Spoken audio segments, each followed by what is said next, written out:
Branchez connecté dans www.congodialo.com. Bienvenue chez vous. Shalom Nabino Nyosoba Nzambe, Libota Nzambe. Mbote Nabino Soba compatriotes, vous avez branché connecté dans la diaspora, Bisikano Sobozali. Moi, c'est Josué Boloa. Je viens encore dans votre petit écran pour vous remercier d'abord pour votre pour Nabata Nabino. Alors, Espace Dialogue, c'est là la réflexion et la connaissance se rencontrent. Nous sommes réellement dans la joie et nous sommes honorés de venir dans votre petit écran pour parler, n'est-ce pas, discuter, et vous faire découvrir un peu tout ce qui est les réalités qui se passent en Afrique du Sud. Alors, aujourd'hui, j'ai le privilège de recevoir un des serviteurs de Dieu. Il est serviteur de Dieu, il est pasteur, il est serviteur de Dieu, mais il est aussi un artiste, comédien et qui fait vraiment la fierté de la culture congolaise. Je dis grand merci à la grande dame Francine Ngembe de la Belgique, patronne à Bissotala, grand prêtre mère.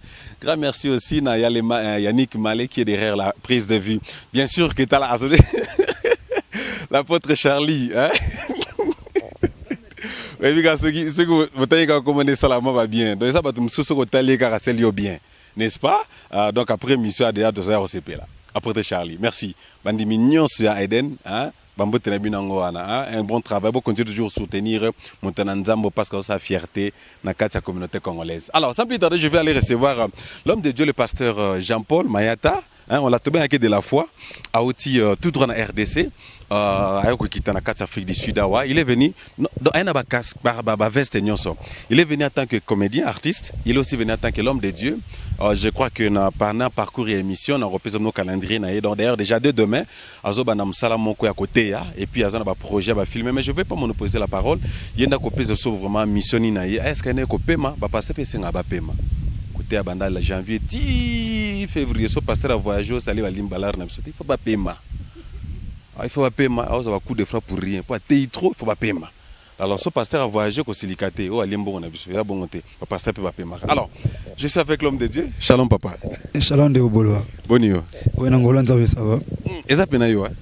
Oui, Zanga, on te donne un tomato solo là. Za biso nzamba sali grâce to ko kutana na mboko na bino. Na toni nzamba minde Oboloa. Merci. Vraiment très ravi. Nous sommes vraiment fiers de vous. Il y a Moussalozo Sala, na les bons samaritains. Dans les Pamboli pour la communauté et culture congolaise. Amen. Merci papa. Merci. Alors, de mon côté, Nanzela Naye, Ndetokutainayo. Apporte Charlie. Shalom l'homme de Dieu. Yabolo, les grands stars. Non, shalom. Boni. Nangolo. Oui, bien, on a compris. Donc, vous êtes tellement cool que. Et ça m'a demandé. Parce qu'un jour, on a une bonne émission. Non, Yabolo, bien qu'il y ait une télévision, mais il y a une qui coule les accords avec Banzambe, modèle à Jésus, Sotali Jésus à côté place Nyon, soit Solana Batu Nyon, et puis il était cool, Menzambe, Mazaï cool. À combien plus forte Ngayo, Mutupamba, Nasa la fière en Nini. Donc, un bon serviteur de Dieu, c'est un esclave et puis il faut l'exemplaire. Le fois trop cool, c'est ça. Parce qu'on te voit na ba matanga ozali, na ba vie sociale batu ozali, na kwemba batu otiki tano ko prier na ko méditer mo disposer mutu kono ba moyen na yo batana yo koyamba l'homme de Dieu de la foi. Vraiment, c'est vraiment impressionnant.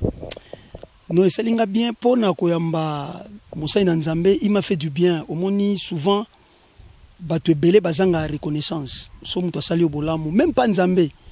Talaka pema tozaka nango momoni pinaka mutu dimanche kene pe prière ta bona et ça vraiment kozanga reconnaissance. Mais mutu Nzambe pasteur Jean-Paul na kenda na mona na ba DVD mais na kenda na mona que azaka artiste était mais c'est un pasteur né. Donc makambo asalanga na mboka wana et sali pe na zongisa na mboko. Gloire à Jésus. Nako libérer l'homme de Dieu, mais je crois que vous avez un programme avec lui, un pasteur de la foi, Toro Solana et Bakatimi, qui est pasteur de la foi, ainsi de suite. Mais programme en Ozandeni, parce que aïe, moi, bah, c'est jour en Afrique du Sud, mais au Lingi Papa, Mbola Libota Nanza, mais non, c'est Manaïden, peuple Moubakongo. Pasteur Ayaza pour 2 semaines, Azana ba programme naïm sous privé au Sala, mais pour 2 semaines. Avant Tamsuna Loba Moussalo Azanango Awa, Nalina Lobaka que Nabasali Nzambe Moussous, que pasteur Ozonga dans 2 semaines, mais ce qui vous a besoin, il y a pasteur Aya Osa Moussa en église nayo et aux amalamu. Pourquoi? Puisque toko kangaka basa Nzambe, o baza penza ya Nzambe, kapa na biso mogote. Non, c'est pas la Nzambo, au travers de DVD ou bien bateau, il est tellement humble, plus que même l'humilité. Alors nous avons tous na 3 jours na pasteur Jean-Paul et ça que tous mercredi tous avons un combat intercession combat miracle azana biso wana de 11h à 13h tous avons vendredi de 16h à 18h et tous avons dimanche donc de 9h à 12h30 wana na église Jardin d'Éden tous avons bénéficié vraiment pour Azali Pamboli un véritable homme de Dieu c'est un don donc il y a ça Pamboli. Voilà, merci beaucoup l'homme de Dieu pour Nathanayo, Nazo libéré yo. Ça c'est l'apôtre Charlie Moubiala, Ayambi, l'homme de Dieu, le pasteur Jean-Paul Mayata, RDC. Non seulement qu'il est un artiste, mais c'est aussi un serviteur de l'Éternel. L'homme de Dieu, merci pour votre temps. Naïbi que moi fatigue Ezali, mais au Pessibisotan, nous sommes tant d'autres parmi les journalistes à Libosoba Bayambayo. Tolinga to vanda penza kate, mais tolinga to telemamukepo, ou vanda petro na avion, n'est-ce pas? Voyez l'équipe bien. L'équipe bien, papa Bolo. Nous avons passé la grâce. Tout y a qui bien, tout commis bien, et on trouve quand nous avons pensé. L'homme de Dieu, n'abato bazo mona yo, boba yabi go pambola bangwebele. Mais baïba vraiment te Jean-Paul Mayata. Kombo na ngo botami na ngo papa ba pesio na mamba pesio. Ndeko nanga Bolo na pamboli nzami parce que et pas tozo kambaleo na CFC église kuna pas tozo kamba na compte na KDC et pas nzamba pesi ngai bato ya okamba na inane église mama nanga ako révéler ngai eloko moko on satané na ngote nazaki na retraite na Kasangulu na jeunesse église mwana moko abongole peka mutema na nzela ba théâtre na biso et tango amoninga na tongo tanto lamuki après prière alors papa nzamba pe alaxinga histoire nyonso avant naissance na j'étais surpris na kamwe que na bisi abilanga tala boyeboy est-ce que ça solo pour na munyango bona bino na tout na pas maman et fana tout na maman na bosani et ça lui que après quelques jours maman ina ndako na veille ya anniversaire église maman ina ndako ndeko bola maman zolo bana ngai bitumanya so bazo bundisa yo ba kokote ngai nzamba loba na ngai uta libumu on a bandai ko na lali na zemi na yo plus de 3 fois nzamba loba na mwana obota comme on est Jean-Paul mukolo mama ke bota na maternité na njili hôpital à 7 batu bayebi l'hôpital de njili moi si o abotisa mama coucheuse wana pa bolwa alobi na ye mama oboti mosala nzambe asombi boîte ya miliki mamangu asombi savon asombi bilamba ayeko tikela mama mukolo mama zo bima na maternité mama na isoba mabi mama batela mosala nzambe malamu. J'étais surpris ya oyoka témoignage wana. Alors papa nanga bandolo beloko moko andolo bana pesa yo kombo Jean-Paul par rapport à la question non. Comment na bota mana Jean-Paul ena lanisi kombo nanga Mayata. Abi Jean-Paul eza kombo basala nzambe balé. Jean andola na poitrine na Jésus et Paul asala makamko le ka disciple bazaki na Christ. Et na réalisé que son noté à parole révélée, je vois que en qualité à Jean et n'a partout côté à Sangmalam. Pour la première fois, on a commis en Afrique du Sud. Donc, apôtre Paul Ando qui est de ville en ville, de village en village, pour prêcher la bonne nouvelle en qualité d'un évangéliste, bien qu'il y ait apôtre. Mais, on a titre évangéliste. Donc, Jean-Paul Mayata, ils ont comme donc, comme on a beau mon prénom, et le nom, c'est le nom de la famille. Okay. Chers téléspectateurs, je reçois pour vous le pasteur Jean-Paul Mayata, Autobianke de la foi, n'est-ce pas, en direct de Johannesburg. On a une émission Espace de l'art avec moi, je suis là. L'homme de Dieu, tu vois, la première fois que on a talaki na ba pièce na biso théâtral, je me suis demandé, mais pasteur à côté na katamon théâtral, pasteur comédien, et ça mène en dernier moment. En fait, na écoute non pasteur té na comment ministère et bima non té. C'est vrai que Jérémie Zoloba na Nzambe na Jérémie Zoloba Nzamba Zoloba na Jérémie na pona ki utali buma mama na yo. Donc net kana petit témoignage, le Seigneur m'a déjà établi Maëli en qualité de son serviteur. Mais je ne savais pas. Ngana bongola mutema na 1995. Tona bongoli mutema après 3 ans. Donc 3 ans après après conversion nanga nzamba ko ibisa na sala groupe à théâtre. Donc j'étais comme un frère comme tous les frères dans cette église. Donc ministère na bimate, c'est lui seul le Seigneur savait que wana sina pesa ministère au saïla mais Alexandre dans théâtre. Donc dans 3 ans dans 1998 na sala groupe à théâtre. Par une vision na la nzamba binanga kende sala groupe à théâtre. na ye na sali groupe théâtre en église et ça la moins longue histoire mais donc en église baboya ki na bango mais le ko zaki nzambe mon père spirituel référent de Kuta Miguel Yasi que je salais en Italie et papa accepta kiango et c'est là où on a commencé. J'ai commencé le théâtre en tant que frère en tant que frère ministère et bima na 2009 ba consacré en qualité d'un évangéliste. Où c'est dans votre église église mère na biso KDC les bons samaritains et pas pendant na bongo la motema. Alors na continué ndengwana et puis nzamba yeko tombo la groupe les bons samaritains en 2001 tous espace na antenne na kin to bandi ko leka titre yeko so pas plaire banzonzi ngeye et bando kene partout bato moye banga nazo jouer pasteur mais j'étais consacré en qualité d'un évangéliste des ministères et maintenant après le 5 novembre parce que le 6 novembre n'est pas jusqu'à après 21 ans na sama kola papa nanga ndena ndo sala sikoyo nzama pesa recommandation de ça l'église le 2 ans l'église ça a plus de 3000 et quelques personnes yozo kamba et to koksa inani le 6 novembre au 2017 de koksa inani mais nzama sala grâce aux anaba plus de 3000 et quelques personnes au bayara déjà na quatre église wana grâce à Jésus Masia Nazareth donc le 5 novembre les communautés na biso KDC bayaki sikoyo ko changa maboko le quoi pasteur par fonction donc ça met les 5 donc na bandana nos frères on va théâtre na otika te pona muta maboke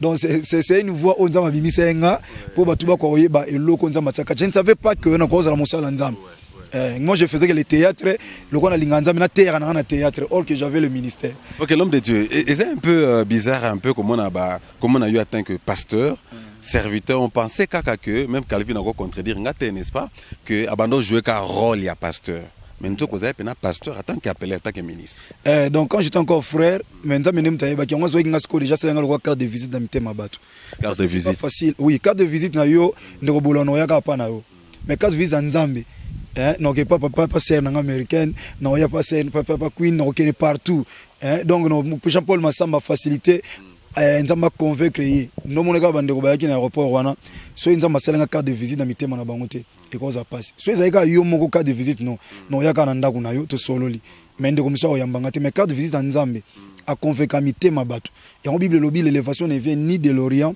ni de l'Occident mais ça vient de l'Éternel ozomona donc so nzamba tomboli mutu a ochao na mitema bato yemo ka place ao donc nzamba zwanga na théâtre donc amemanga na théâtre afandisinga na mitema bato yana lobaka na muta maboke donc nazap na artiste et comédien parce que les gens m'ont connu en qualité d'un artiste et comédien et le ministère yakinde kobima penda na sima donc nakotika théâtre te. L'homme de Dieu, merci pour votre temps et là na tout na sweza que ozana kata monde artistique ministère azana ba challenge na eba ona baba nango mais yo le quoi attaque artiste et comédien tant beau jouer kawana parce que to yo kakape balobake non ninga salibo ninga zo fula mabwese ka simba kape yebisa biso qui sieza na kati ya monde na bina ba artiste to ezate qui sieza papa le monde a été créé par Dieu. Ndeko wana ninga tomo bena kisi akenda simba non je ne sais pas ndeko bolo mais fait que toi bagay lo moko nde tozo vivre na mokili toi ba que bilo nyoso ya mibale so mwana mwasi te mwana mobali so ki likolo te se so ki mwindu te pembe so mulai te mukuze so munene te muke donc nyoso ya mibale ndenge nzamba za Bible dit malheur à la terre et à la mer parce que le diable est tombé vers vous. Il est renfermé d'une grande colère au azul canana au dévoré. Donc nous comprenons par là que le Seigneur nous a montré que le diable existe parce qu'à le diable existe. Yemoko le maître à salam qui l'a bon. Donc tu comprends qu'il y a un théâtre qui moi je ne savais pas. Na banda pe qu'on dit maté que le quoi théâtre va aussi mélanger kiss. Le Seigneur est aussi la grâce que na yamba pi ba toi théâtre. Donc 60 muta théâtre ndeko moi théâtre na Congo lobi pasteur de la foi aza pasteur onza matinde la biso artiste. Ya Mundweri, grand frère de Anjili, ya Vika Mundweri. Alobananga jusqu'aujourd'hui, osa fierté pour na biso artiste parce que nzamba chayo na mille na biso. Papa qui sezali? Makasi. Na mutazolo ba yepa na ngabisinga papa ba pesa biso ba place mo poudre donc ça dit non mo bande ba basi bazawana. Oh ndeto za poudre pour tourner, zi poudre notre pagone lo masque à vieillesse. Et ba qui sezali papa que personne ne vous trompe. Nazo bon lokwa mosala nzambe ba qui c'est ça et ça la bande comme bazo ba qui bazo succès mais na bisa bango que vrai succès vraie élévation et où t'arrives pas nzambe ozo mona so lu qui ozo na yo mais et combien de temps parce que le diable mission na yé et ça déjà dévoilé dans Jean chapitre 10 verset 10 il ne vient que pour dérober détruire et dégorger attends l'action sourire aroboma yo Mais la seule personne où andima kufa na ye pona biso Yesu Masia à Nazareth, il a dit si la croix tout est accompli. Donc succès to lukango ni na gauche ni na droite. Succès en ekulusu. Ya on a se prendre Moïse matuta embia alobi opeki sanga na beta miso pai ko lula opesa na basusu. Natale kulusu epai nyose uta na kozwa opesa na baninga. Biso to traverser ba mamoko difficile ko ni mate nzamba tombole bandiko nanga lokwa je sali ba papa Caleb, bandiko nanga ba Caleb, bandiko nanga ba Devos, to ke ba réunion, bandiko ba sisi ba bimina mituka. Mais yo po bimos transport. Mais oui, nzamba bi sepela na omuninga zui, mais zela tana yo. Donc elo ekota bonga ngapel lelo ba ki seza pressé penza mingi. Mais l'homme de Dieu, est-ce que bon, je ne sais pas si vous avez cette audacité là ya ko yebisa ba petite ba téléspectateurs. Bon, on a moyen to tanga bango ezate mais ndenge boye ba mnani boza penza boye. Omoni oyo penza ya sabima masolo. Ye pena akota. Omoni pena intel, ndenge pena za boye abotika. Ya na otang muke. Donc succès neza chinois ba chinois. Succès mo chicho penza donc 3 mois na brrr resili nango. Boye bana quand même. Avec la grâce que Dieu t'a donné quand même, parce que ça n'a pas de don spirituel au talagé américaine, la queen a n'engaza boya hate bi place à Simbaki. Non, au moins Jérémie chapitre 17 zoloba, le cœur de l'homme est torturé, qui le connaît c'est Dieu. Na sepelate bateau ba jija bateau extérieurement. To mabaya ka pe pas noter ba to bandeka boya ka neti te bourra. Non, kasi so bon c'est comme si dans ma tombola te. Na to expliquer biso dans l'église sali inane ndeko Jean-Paul Massamba za temo bayaka na to kanisa mobimba bayaka kuna baye prière pour to sa artiste comédien bayaka bayantsaka bayaka prière wana banani o ba sundiata ba ve mundueri ba ebele bayaka wana bayaka ba prière mais église sali inane dans 3 mois déjà to combien ba 3000 et quelques personnes. Pour le bango kisi non nzamba otombola mo kondima soki mutu azondima ke musala na osala za musala vinanga o tie sérieux o placer nzambe na katikati c'est fini au récit papa yo parce que ndoza wanazoka on Afrique sur c'est que possible pour nous ba doit témoigner sérieux na saluer écoute papa Raf Ngindu papa Raf Ngindu za pamolo parce que na okibe ko ke papa bolé paré mtana succès pe makasi si ko na tunio yo possible ka kisi Yesu garande to simbate. Mais oui, donc c'est que to loba Yesu Masia à Nazareth, yende mtaza molongi pas olongi sabiso. Mais c'est écrivé c'est que ba oyo ebi wana obiso, na linga na ngota kombo to te bolo asali boy. Do fula ma don Yesu kazana ba théâtre na binote théâtre fula mate. Oui bon ndeza ba kota na bango. Te so ezana bandeko basima pe bakisi bazande na so bazo kazola na biso. Batika parce que nzamba bazo interpeller bango, nzamba bazo mona mabe bazo sala parce que élévation nzamba mutapesa yango. Donc nzamba bazo yebisa bien aimé dans le Seigneur, boaka biloko wana nyonstu. Tika biloko wana nyonstu Luka elongi na Yesu Masia Nazareth parce que succès sila nango. Isana batu bana basi bazo ba succès bakisi lelo basila. Est-ce que ba cause la ba témoignage te pona biso? Parce que l'exemple était pour Nabiso que Batouana, c'est sur le quoi témoigner tout l'anda bangote. Et un to simba qui cité. Il y en a aussi un bien émotion l'anda biso. Tika penda qui s'ingande kono na oloba. Autant à combiner Nazape na moi batoupe oba yebingape moi mouké même partout à travers le monde. Mais je vous assure que bien aimé dans le Seigneur, la seule personne qui m'élève, la seule personne à qui je place ma confiance, c'est Jésus-Christ de Nazareth. Nazanaya nanga kutu na se plané mingi. Na net so pas banga na ebite ya odeti de la foi ya nanga odeti de la foi nzama pambola lobaka papa tikala kana nzambe wana papa tikala de ma grande sœur propre ya odeti de la foi nzama pambola alobaka papa tikala kana nzambe wana. Voilà donc papa soy bande bana makamona batika c'est le temps de le racheter le temps quand les jours sont mauvais parce que Christ reviendra soit kutona bakisi wana okeli felo ya succès o ko lekana lola ba oyeba te kone zaki kingandi. Pasteur de la foi aux en Afrique du Sud en direct de Johannesburg avec moi José Bolo à l'international donc maman Francine Gembe bandi mignon sope ba boninyo sa Congo dialogue il est là présent aux en vraiment live à Wanakata Afrique du Sud l'homme de Dieu tozo ke malembe poto silisa les ana ba question bele ba téléspectateur alinga ba poser yo. Est-ce que on dit maman na yo lobby à sala théâtre?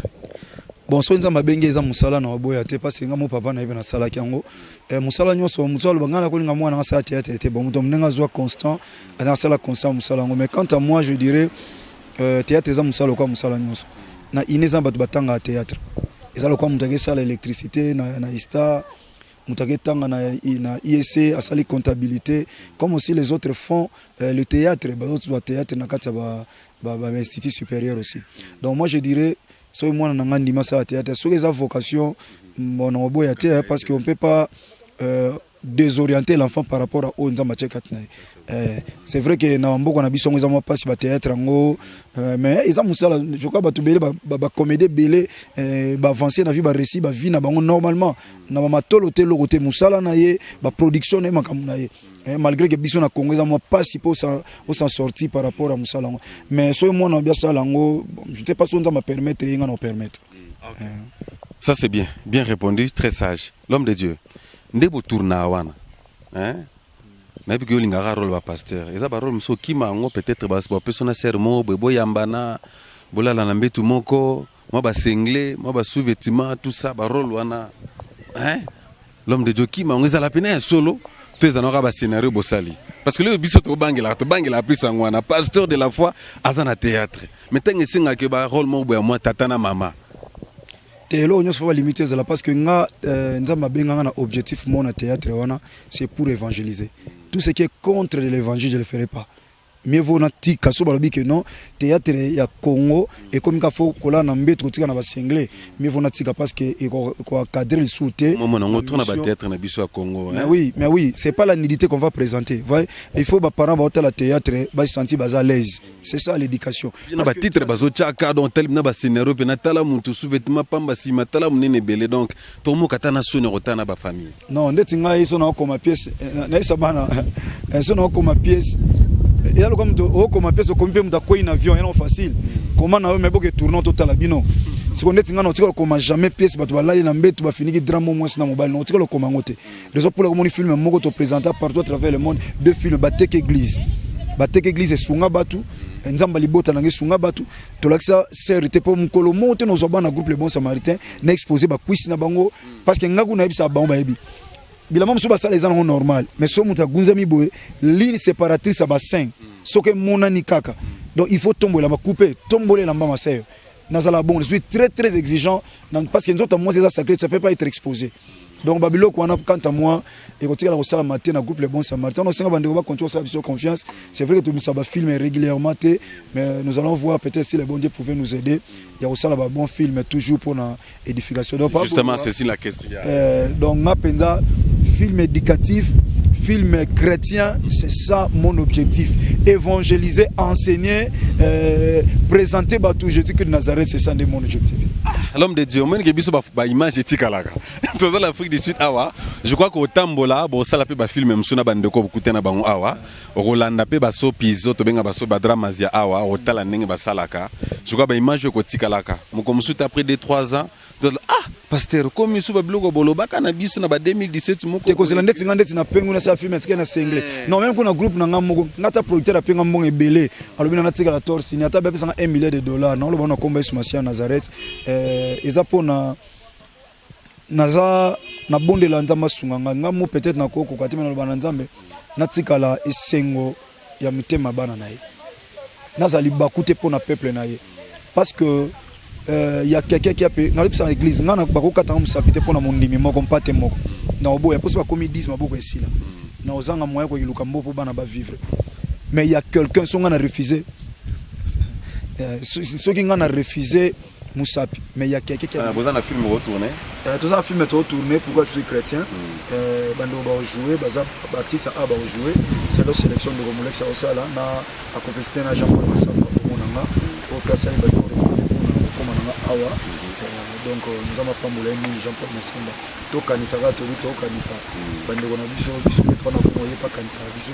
L'homme de Dieu, tes relations avec artistes au bazana Congo na bi ke mo bitumbe zala na ngota ngala tsabiso nini ayuteka lobi mbala munga ko mata mon suma ba buto mo tsana banzonzingi zala na ngota mo ba binga na production mo ate na ba prier na ba jeune prier tes relations avec artistes naza yana bango o naza leki o naza baleki naza yana bango ba o baza ba kulu naza leki na bango ba papa naza mwana na donc naza ka bien na mutu nyonso ba vie de loin to so la monti awa ba isobe lobi to so la José de Londres na isobe leo na tongo to so na vie de loin donc bazo benga awa ba yipeli na zo de volo ba sundia ta baleki na ngai ba pa masumu ba yaya ba vie mundu eri ko bati donc tous les ndeko na modero na tout ça ba prier parce que so bela wana na me déplacer na keti na kezo ena ndako na memi tina pe manas télévision ondeli et Lelo a en très bonne santé parce qu'il était vraiment malade.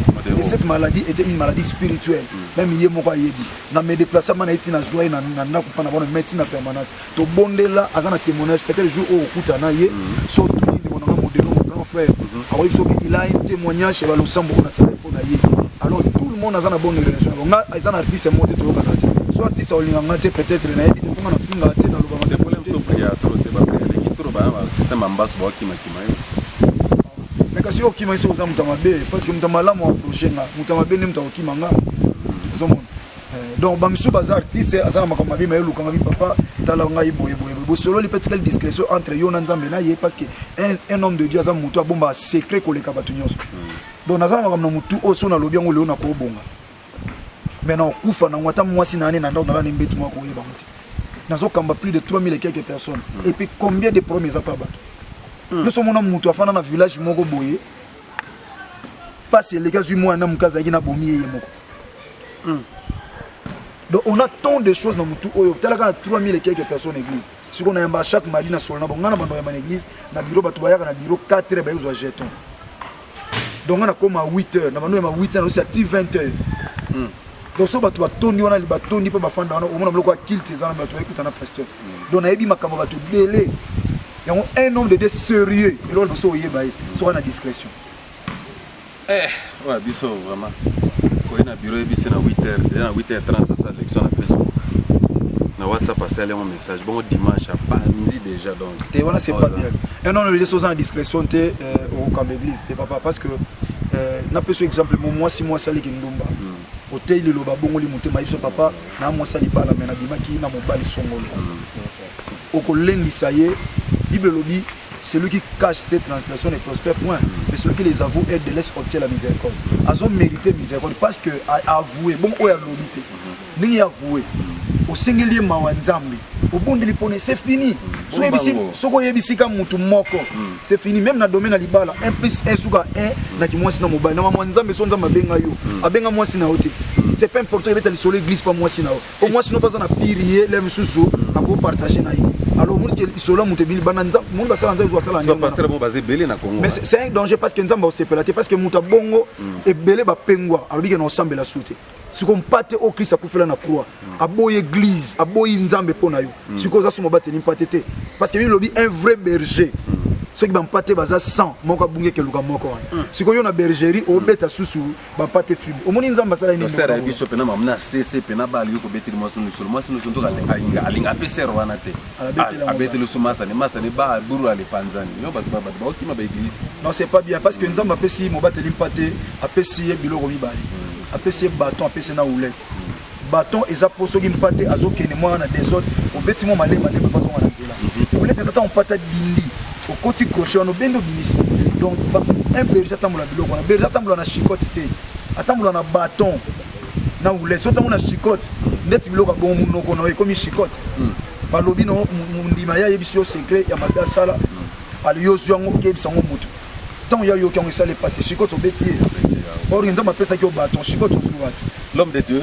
merci votre pour na évangéliste évangéliste abeta kabete gango yo muta masumu okokufa okelifelo ala suka présenter kisi azokisi yo ala présenter kisi mais soko ye pa Yesu Masia au ya mona lisumu wana yo moni évangéliste azana machwa mais pasteur azana bâton na oulette parce qu'on a habité na yambi artiste ya malé na habité na yambi artiste comme était na yambi pasteur donc azanyoso voilà on est presque à la fin l'homme de Dieu na constant sali na monde à comédie parce que n'a dit que Kolo sera soumis pour un attaque pasteur Fouli pour les arrêts Michel bienvenue que ça m'a guideline une expérience je m'en mets dans le monde dans ma salle évangile nous nous allons mais na kata musique na kata la comédie dans monde artistique et là on y a remarqué les autres temps dans la montée na milieu na bio et puis nous souci nous a fait ni pour nous bon ça peut en fait souci en fait dans les besoins de temps bien les artistes congolais ne sont pas soumis.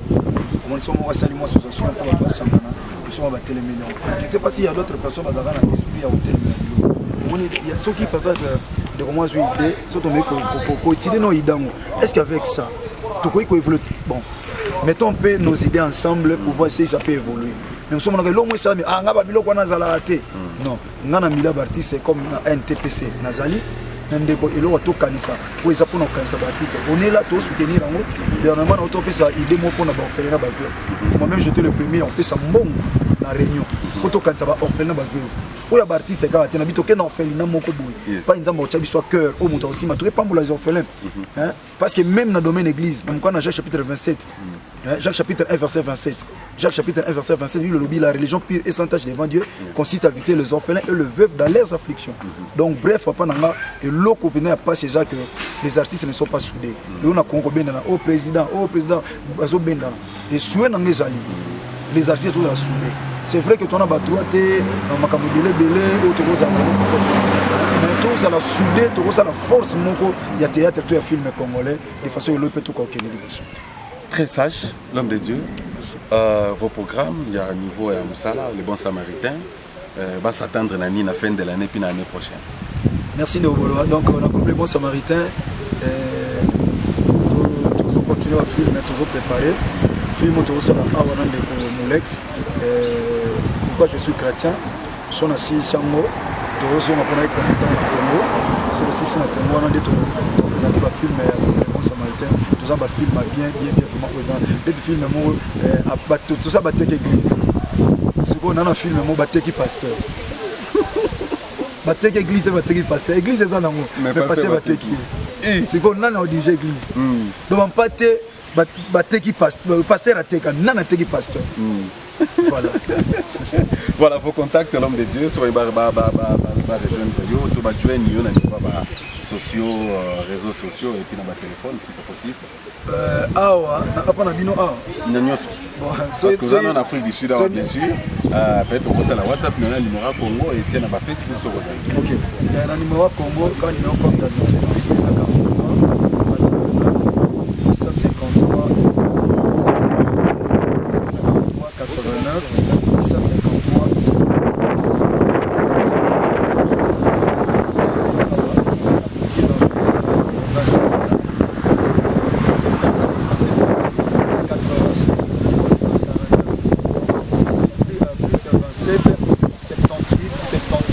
86 349 dans son pays aux journaux direct de Afrique d'ici. Voilà, merci beaucoup. Lilo Bano Asuka, on a mis ça on a réception. Allez, merci d'avoir eu le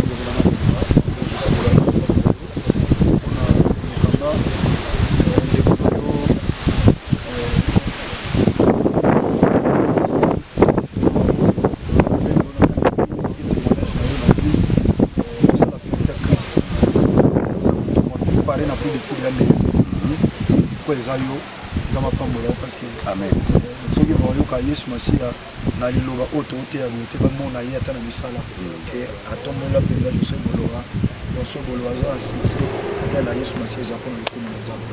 Merci na bandeko nyonso balandi biso ya Mireille Kisanga nzambe apambola yo wana ba Michel propre nzambe apambola bana na église CFC nzamba pambola CFC mobima place bozwami kuna na Kinshasa nzamba pambola bino apambola ndeko na ngai Yannick Malé merci nzamba pambola bino apambola Potre Charlie Mobiala apambola Jean-Paul Massamba pona accueil na mope ba artiste congolais nyonso ya Afrique du Sud nde bayambaki ngai nzamba pambola bino nyonso na nde boyaki na aéroport nzamba lola asala bino bolam na komba Yesu Masiya na Nazareth donc tokanisa toujours bolam nzambe kat na biso tokanisa Jean-Paul Massamba. Vraiment que le monde vous bénisse. Merci beaucoup. Merci beaucoup l'homme de Dieu. Je vous relâche l'artiste comédien, l'artiste homme de Dieu. L'artiste homme de Dieu. Artiste homme de Dieu, n'est-ce pas? On a un artiste homme de Dieu. Et puis il est temps on a recruté Batou, ce qu'on a vu on a Kanganzo Tono on a des Libans. Alors Bakangada dit vous avez des Libans na bon samaritain. Yomo nozoki ma parce que mais c'est na Kangada dit bon te amali. Bakangada dit nous avons des Libans. Est-ce que vous lucas au na bon samaritain? Salata semble bon la tamotema, salata semble pour Kotawa. Voilà, je dis encore merci. Je crois que Bolinga va découvrir le pasteur de la foi, Jean-Paul Mayata, où il y a la fierté de la culture congolaise, n'est-ce pas? Non seulement l'évangile et puis au niveau de la culture et en Mboka Nabiso. Vraiment, tout soutenir dans la prière, groupe théâtral Bon Samaritain, pour soutenir toujours dans la prière. Je dis grand merci pour terminer à JP Massamba, le président Tokanisa. Je dis grand merci à Doni, je dis grand merci à Dada. Dada n'a pas autant à Kombo Nayo, tous en aïe. ye awa donc comprenez libangana donc ngeza bo comprendre kaka nakobo sanate quand même Calvin hein, la queen la lumière baoti dirban spécialement ba ko yamba l'homme de Dieu na bo sanite américaine hein américaine ngeza ba recruter na bon samaritain déjà bo bloka mikusa zo katango déjà ba américaine bloka mikusa zo kata po zo kota na bo samaritain donc pasteur ozonga ye pa olanda le système ka ba tamulaye chez athée non pour na bon samaritain beta racisme bora mulai tant aussi si tournage ozongi na bora mkusa ça la tasamba n'est-ce pas Yamale merci à toi la grande dame Francine Ngembe de la Belgique grand merci na bosani suna n'apôtre Charlie hein bon talara yo mogo apôtre Charlie merci pour la disponibilité na yo merci vraiment l'homme de Dieu pour ça toujours musala malamu je dis grand merci na bosani mokute na bosani yo bon na bosani binonyo so hein GP Massama bien sûr hein président to Kanisa to le grand merci na Doni grand merci na La Fleur grand merci na Tarsis n'est-ce pas tire ça hein na bossanité tire ça ta la radio ma consoeur na bossanité félicitations belé na ndemo zaki de licence na yo donc c'est un peu ça s'il y avait des questions à poser des réactions contraires à ce que l'homme de Dieu a dit ba serviteur Bolandi biso ba homme de Dieu Bolandi momuke pasteur de la foi PC biso bo réagir ba numéro za petit écran ah on a Johannesburg to commune Suka to tout tani na ba émission lundi restez branchés connectés Facebook je suis Bolois YouTube Congo Dialogue.